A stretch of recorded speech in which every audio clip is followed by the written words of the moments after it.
प्रथम चिलिका पुस्तक मेला को आनुष्ठानिक भाव में आईन मंत्री पृथ्वीराज हरिचंद्र एवं पूर्वतन सांसद तथा किम्स प्रतिष्ठाता डॉक्टर अच्युत सामंत करकमल उद्घाटित होती 24 ରୁ 28 पर्यंत दीर्घ 5 दिन धरी प्रतिदिन यह संध्यार चलो। शुभ संध्यार प्रथम थर पर खोर्धा जिलार बालुगाँ कॉलेज पड़िया आईन मंत्री पृथ्वीराज हरिचंद्र एवं किम्स प्रतिष्ठाता डॉक्टर अच्युत सामंत करकमल उद्घाटित होता।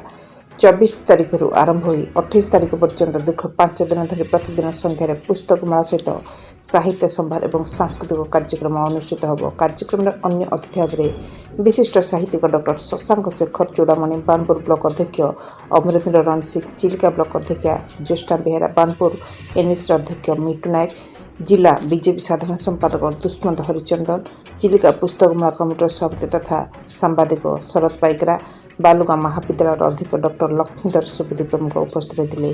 ओडिशार विशिष्ट प्रकाशक मान द्वारा प्राय 80टी स्टल सुलभ दर में पुस्तक बिक्री कर व्यवस्था होती। मेलार प्रथम दिन में भारी भीड़ देखा मिलता। पुस्तक किणा लोक आग्रह देखि प्रकाशक मैंने खुशी व्यक्त करते। यह सहित यह मेलार लोक मैंने खाद्य स्टल बिक्री होता सुस्वादु खाद्यर मजा ना देखा मिलता। निराकारपुर बालुंगेश्वर ओडिशा मोबाइल टीवी रही एवं जहाँ को देखि खुशी लगुच एवं किसी किणवा को आग्रह होची एवं समसामयिक भाव में ये जो साहित्य एवं समाजर विभिन्न प्रकार चरित्र तो भौगोलिक अवस्थित ताकू नहीं आम जदि उल्लेखित करवा गोटे स्थान आम ज्ञान आहरण कर ये गोटे उत्कृष्ट पंथा।